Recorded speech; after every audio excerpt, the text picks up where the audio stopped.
Okay, hold on. Tell me if you've seen a situation spiral this fast in Washington recently, because what just happened inside a federal courtroom landed like a political earthquake. And yes, it directly involves Attorney General Pam Bondi, the face of the Justice Department, and a judge who moments ago raised what he called grave concerns about a missing evidence trail tied to one of the most politically sensitive cases on her desk. You heard that correctly. A sitting judge openly questioning the integrity of the Attorney General's evidence handling. And if you're wondering, wait, how serious is this? It's serious enough that staff inside the DOJ were already scrambling before the judge even finished speaking. Here's the part they don't want you to notice. This isn't coming out of some activist group or Twitter thread or leak memo floating around social media. This came directly from inside the courtroom. A federal judge, on the record, in response to procedural irregularities involving evidence logs connected to Bondi's department. Think about how rare that is. Judges don't use language like grave concerns unless they're signaling something deeper, breakdowns, inconsistencies, or failures they believe can't be ignored. And if the Attorney General is anywhere near the chain of custody, that immediately becomes a national story. But that's not the surprising part. What's surprising and honestly alarming is what triggered the judge's comment. Court auditors flagged gaps in documentation tied to evidence that should have been logged, tracked, and verified days ago. Instead, timestamps didn't line up, entries were incomplete, digital access logs raised new questions, and suddenly what looked like a routine review transformed into a direct challenge to the Justice Department's internal controls under Bondi's leadership. You're not going to believe how quickly members of Congress reacted the moment the report hit their desks. Because here's the twist nobody saw coming. Multiple committees were already preparing oversight requests tied to Bondi's handling of politically charged cases. This courtroom development just poured gasoline on that fire. The timeline is collapsing on top of itself. 1 hour, you've got a judge flagging discrepancies. The next hour, you've got congressional staff drafting requests for preservation orders and DOJ administrators authorizing emergency internal audits. The chain reaction is happening in real time. And yeah, this is wild, because just months into her tenure as Attorney General, Bondi is now facing the one thing every DOJ head tries to avoid at all costs: the perception that her department can't account for its own evidence. That's not just a bureaucratic problem, that's a credibility problem, an institutional problem, a political problem. And whether Bondi realizes it or not, the clock is already ticking. Judges don't raise concerns lightly. Congress doesn't draft inquiry letters on a whim, and the DOJ doesn't launch emergency reviews without expecting fallout. So stay with me, because this next part is where everything starts connecting. The irregularities and the evidence trail, the judge's statement, the immediate response inside DOJ, and the political shockwaves already hitting the Hill. And trust me, once you see the full picture, this will make a lot more sense and a lot less sense at the same time. And here's where everything starts to take shape, because once you look past the headlines and reaction posts, the sequence of events behind this courtroom moment paints a picture that's frankly impossible to ignore. The judge didn't just wake up and decide to scrutinize Pam Bondi's Justice Department. This wasn't political theater, and it definitely wasn't some routine procedural note. The concern came after auditors inside the court system flagged inconsistencies that, in any normal environment, would have been addressed quietly and resolved internally. Instead, those inconsistencies were serious enough that the judge felt compelled to raise them in open court, knowing full well that any statement on the record would ignite a political fuse on the outside. And okay, hold on, because it gets stranger. The discrepancies weren't just a missing timestamp or an incomplete log entry. These were gaps in the chain of custody documentation for evidence tied to a high-profile matter, one that has already drawn political scrutiny and pressure from multiple sides. So when the judge referenced grave concerns, that phrase wasn't thrown around casually. It came after auditors noticed that certain evidence entries didn't match the expected digital access logs, meaning someone, at some point, accessed the files without the appropriate updates. And in a department as sensitive as the DOJ, especially under an attorney general already facing questions about politicization, that's exactly the kind of thing that triggers alarm bells. You're not going to believe this part. The discrepancies were first detected during what was supposed to be a straightforward review. This wasn't a targeted audit, not an oversight investigation, not a special counsel probe. This was a routine, scheduled check. And that's why the reaction inside the DOJ was so frantic.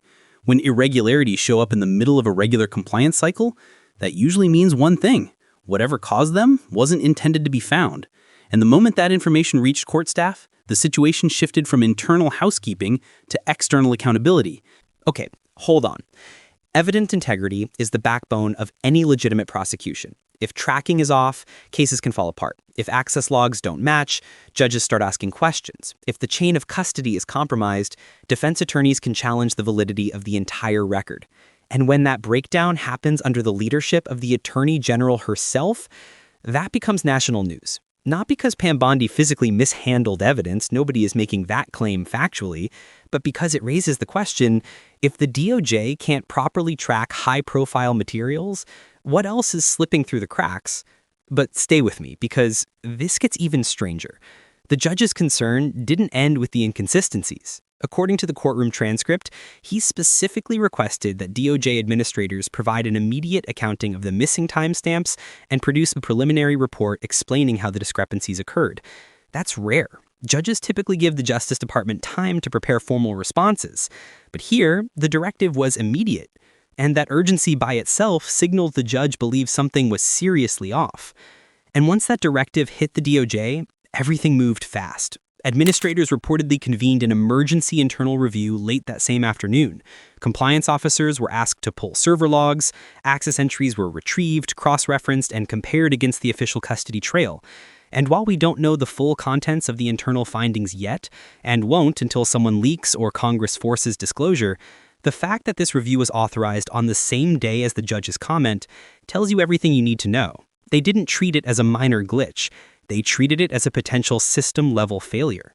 And here's the part they don't want you to notice. Congressional staffers had already been monitoring Bondi's handling of the case long before this happened. Multiple committees, including those focused on oversight, judiciary, and government operations, had been drafting preliminary questions regarding her department's approach to politically sensitive investigations. They were already looking for inconsistencies. They were already preparing inquiries. And when the judge dropped his statement, that gave those committees exactly the opening they needed. Suddenly, requests for record preservation were drafted. Congressional lawyers signaled their intention to request documentation related to the evidence logs. Staff began reaching out to DOJ liaisons for clarification on procedures. And this wasn't coordinated by one party. This was bipartisan curiosity mixed with pointed political opportunity. Because once evidence integrity enters the conversation, members of both parties understand the stakes. Integrity of the Justice Department isn't a partisan issue. It's a legal and institutional issue.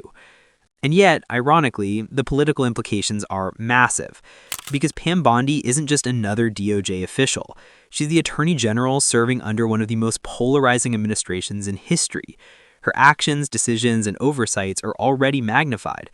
Every procedural irregularity carries political weight. Every gap in a case file becomes a headline. Every judicial critique becomes fuel for Congress. And the moment you add evidence trail to the equation, the narrative practically writes itself, especially for a media environment that thrives on investigative tension. Here's what this actually means. Bondi's authority depends on the perception that the DOJ is an impartial institution functioning above politics. If a federal judge publicly signals concerns about the handling of evidence, that perception erodes. If Congress begins demanding documentation, that perception fractures. And if political opponents seize the moment, which they already are, the DOJ risks being seen not as an independent institution, but one struggling under its own internal mismanagement. But that's not even the surprising part. The pressure on Bondi isn't just coming from Congress or the courts. According to insiders, DOJ career officials have expressed frustration over the level of political interference and top-down direction in several high-profile cases. Some feel sidelined, others feel rushed. And when internal morale drops, when staff begin worrying about accountability, administrative cracks start turning into fractures. The evidence discrepancy may be a symptom, not the cause, but it's a symptom the public can see. And yeah, this is wild because the stakes are enormous. If the DOJ cannot demonstrate airtight documentation for evidence in politically sensitive cases, it risks undermining prosecutions. If congressional oversight expands, Bondi could face hearings, testimony, and scrutiny she's been trying to avoid. And if internal auditors determine the irregularities stem from systemic issues under her management, it could trigger broader investigations into the department's management under her direction. This isn't just a headline, this is a structural risk. And the reaction from Bondi's allies hasn't helped. Some have downplayed the judge's comments as procedural noise, others have framed it as judicial overreach, but none of them have addressed the core issue, why the evidence trail showed discrepancies in the first place. And in politics, evasion is as damaging as admission. When the public sees avoidance, they assume guilt. When lawmakers sense vulnerability, they pounce. And when the judiciary sees patterns, they escalate. So now the question is simple. How far will this go? Because if history is any indication, once Congress begins pulling on a thread, they don't stop until the entire spool is unwound. Oversight requests become subpoenas. Hearings become televised confrontations. Administrative reviews become formal investigations. And the Attorney General, the person tasked with upholding the law, becomes the central figure in a national credibility crisis. And here's the part that really matters. This judge's statement may have unintentionally triggered a chain of events that reshapes the next 6 months of political news. Think about it. A single courtroom moment revealing a deeper structural concern, a DOJ scrambling to produce explanations, a Congress preparing to escalate, a media cycle hungry for a story with tension, power, and consequences, and an attorney general who now finds herself navigating the most precarious week of her tenure so far. And if you think that's intense, stay with me, because the next layer involves the political reaction, the DOJ's internal response, and the series of events already brewing behind the scenes that could push this from a procedural controversy into a full-blown institutional crisis. And now the political fallout is colliding with the institutional response. Because once the judge's comments made it into the public sphere, every major political actor treated it as an inflection point. And honestly, they're not wrong. Washington moves slowly when it wants to, and with lightning speed when it feels an opportunity. This was the latter. Within hours, several lawmakers were already asking for clarity from the DOJ, and not in the polite, please advise tone that bureaucrats prefer. These were pointed questions. Who accessed the evidence? Why weren't the logs consistent? Why did the court's audit raise discrepancies before the DOJ caught them internally? And of course, the biggest unspoken question, how much of this touches Pam Bondi directly? Okay, hold on, because this is the part they definitely didn't want on anyone's radar. Behind the scenes, congressional investigators had been probing the DOJ's handling of multiple politically sensitive matters, including the very case where these evidence discrepancies were found. So when the judge voiced his concern publicly, it wasn't just a procedural note. It instantly became a data point and a much larger pattern lawmakers were already trying to map. And suddenly, every committee involved had fresh ammunition. Once a federal judge casts doubt on procedural integrity, committees don't just take interest, they accelerate. You're not going to believe this. The first internal reaction inside the DOJ wasn't calm reassurance or a confident we'll look into it. It was panic, not hysteria, not chaos, but a very specific type of bureaucratic panic, the kind that happens when leadership realizes the optics are as damaging as the substance. Because even if the discrepancy turns out to be something benign, like a logging error or a technical issue, the narrative was already out of their control. A judge had spoken, Congress had reacted, and in Washington, perception often drives investigation, not the other way around. And here's the twist. Multiple sources inside the department began leaking fragments of the response process to various reporters. You can see it in the language of early coverage. Words like urgent internal review, rapid audit, compliance retrace, administrative directive. These aren't terms DOJ officials use lightly. They're signals to Congress, the courts, and the public that the department is taking the incident seriously enough to reassign manpower and shift priorities. And the moment that language appears in a news cycle, lawmakers double down. Let's be clear. In the DOJ, everything comes down to process. If the process looks compromised even slightly, the entire institution takes a hit. A single missing entry in an evidence log can open the door to questions about case validity. A digital timestamp that doesn't match the physical custody trail can create grounds for legal challenge. And that's without even touching the political element. But in this situation, there is a political element because Pam Bondi is not just any attorney general. She is a central figure in an administration already accused of using the DOJ for political ends. That means every procedural misstep carries a political shadow. And it gets stranger. The judge's comment about grave concerns was followed by a remark suggesting the court expected the DOJ to provide a full accounting in short order. Think about that. Courts rarely demand expedited explanations unless they believe something systemic is at risk. This wasn't about one missing line in a log. This was the court essentially saying, show us that your process hasn't been compromised. And that level of scrutiny aimed at the Attorney General's office is almost unprecedented in modern memory.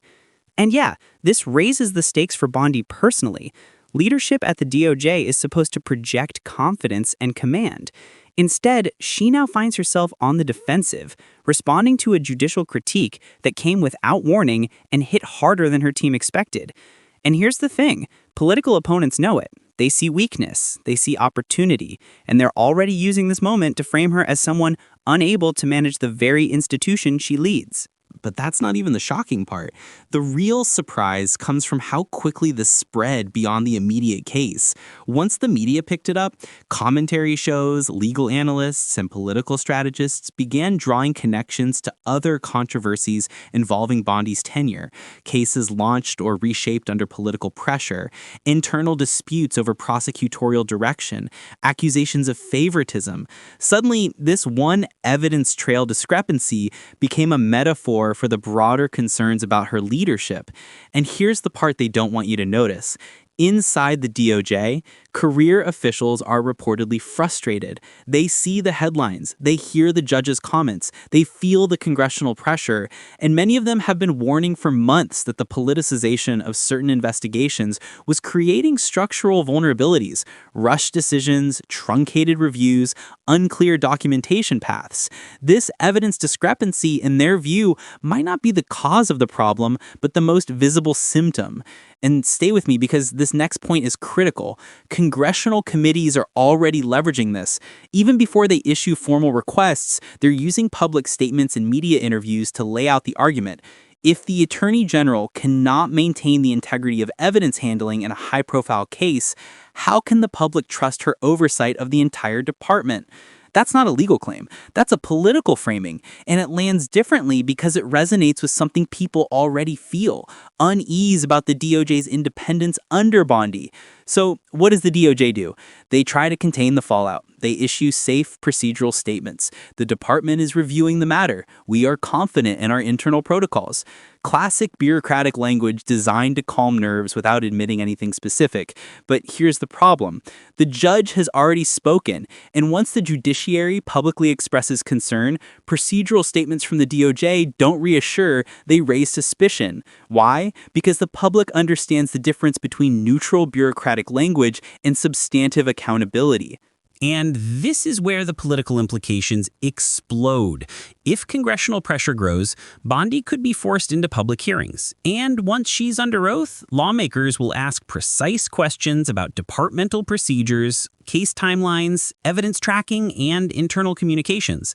And if those answers conflict with internal documents, which we've seen happen in previous administrations, things can escalate quickly. Not administratively, but politically. And here's the twist nobody saw coming. Several lawmakers are already hinting at the possibility of expanding oversight beyond this one case. In interviews, they've used phrases like emerging pattern, systematic concern, management failures, and potential misuse of authority. When lawmakers start connecting dots publicly, it almost always means they're preparing to connect them privately too, through subpoenas, closed-door interviews, and document requests. But it doesn't stop there. Because the media ecosystem magnifies everything. Commentators are already asking questions like, what else is the DOJ overlooked?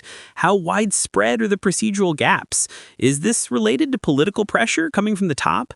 And these aren't fringe voices. They're mainstream analysts who understand exactly how Washington responds to moments like this.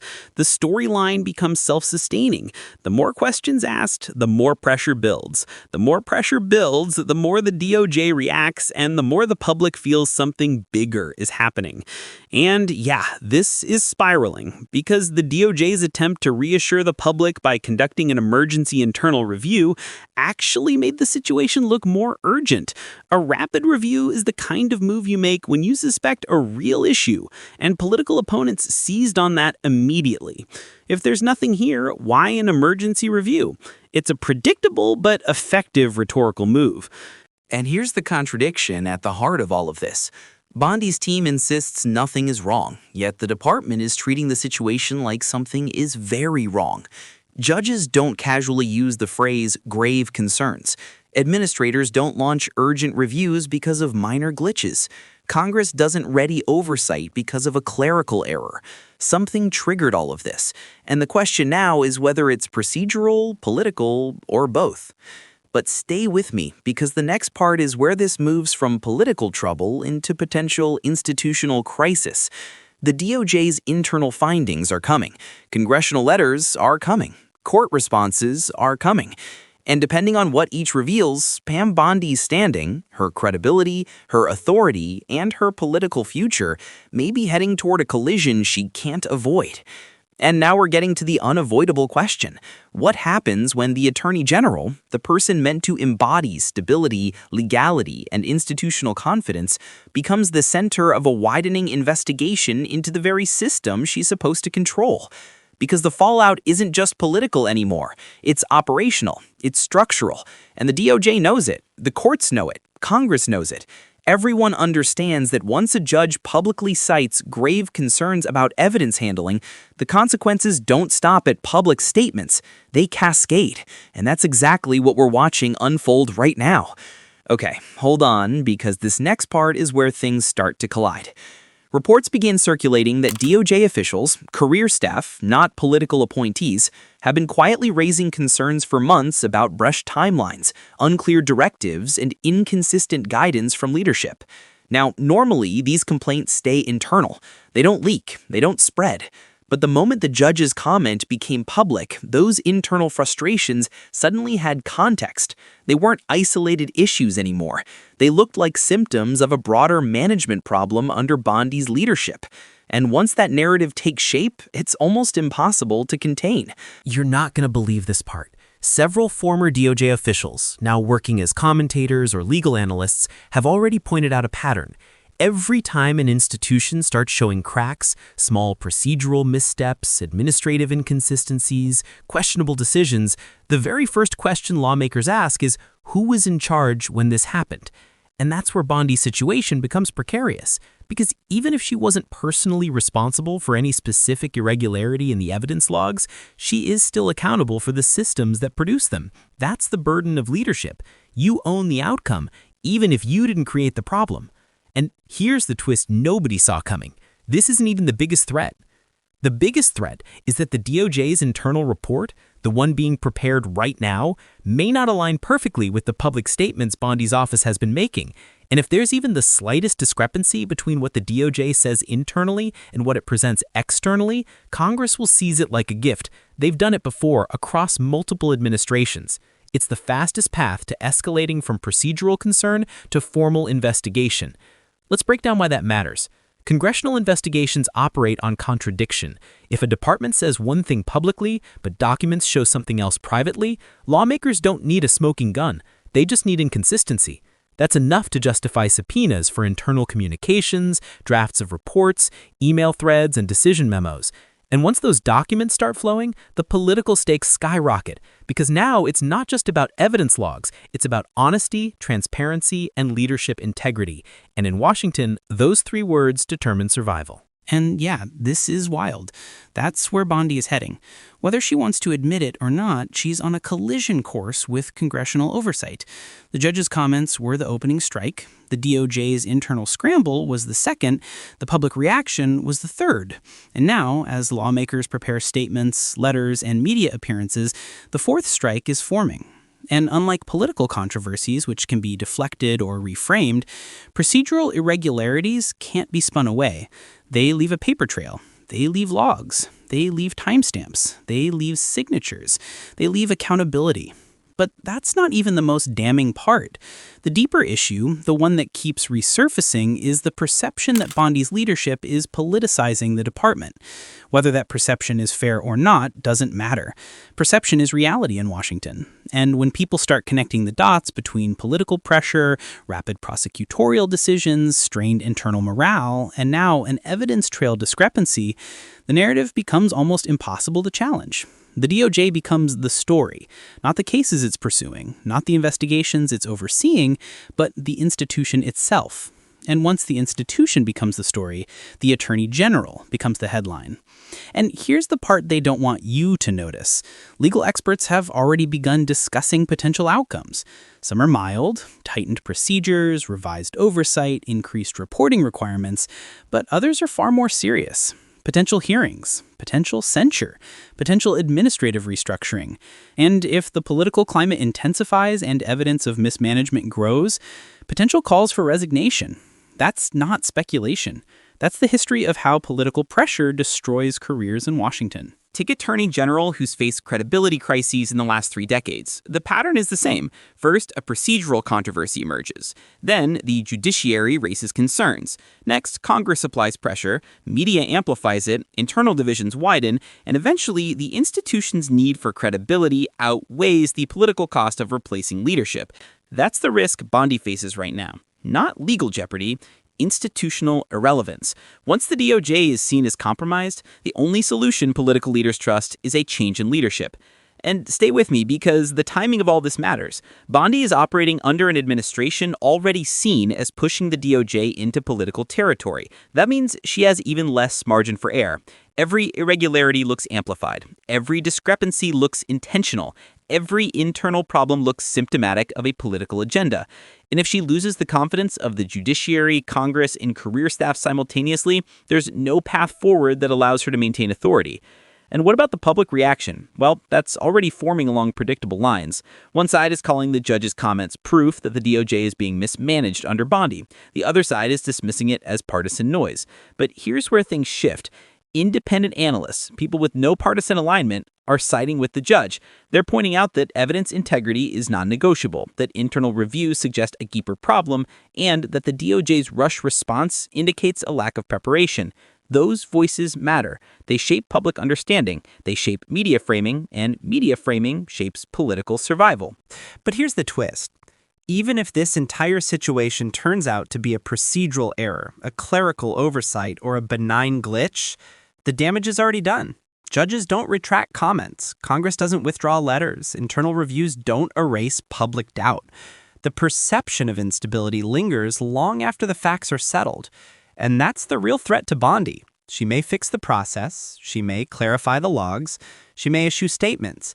But once an institution appears shaky, no amount of cleanup resets public perception. And now we get to the final point, the one that every strategist in Washington is whispering behind closed doors. If the DOJ's internal report doesn't satisfy the judge, Congress, and the public, Bondi's tenure becomes unsustainable. Not because of one discrepancy, not because of one audit, not because of one comment, but because this moment crystallized concerns that have been building for months. It created a narrative that is now bigger than the evidence trail itself, a narrative about trust, competence, and accountability at the highest level of the Justice Department. So where does this go next? That depends on 3 things: the contents of the DOJ's internal findings, the judge's next directive, and Congress's appetite for escalation. If any one of those 3 becomes sharper, more pointed, or more critical, this shifts from controversy to crisis. And if 2 of them escalate simultaneously, that's when Washington stops asking questions and starts demanding outcomes. And yeah, this is spiraling, not out of control, but out of containment. A single evidence discrepancy created a national political storm. A judge's statement triggered congressional attention, internal reviews fueled further scrutiny, media framing pushed the story into the spotlight. And now Pam Bondi, the Attorney General of the United States, is sitting at the center of a firestorm she can't deflect, can't delay, and can't downplay.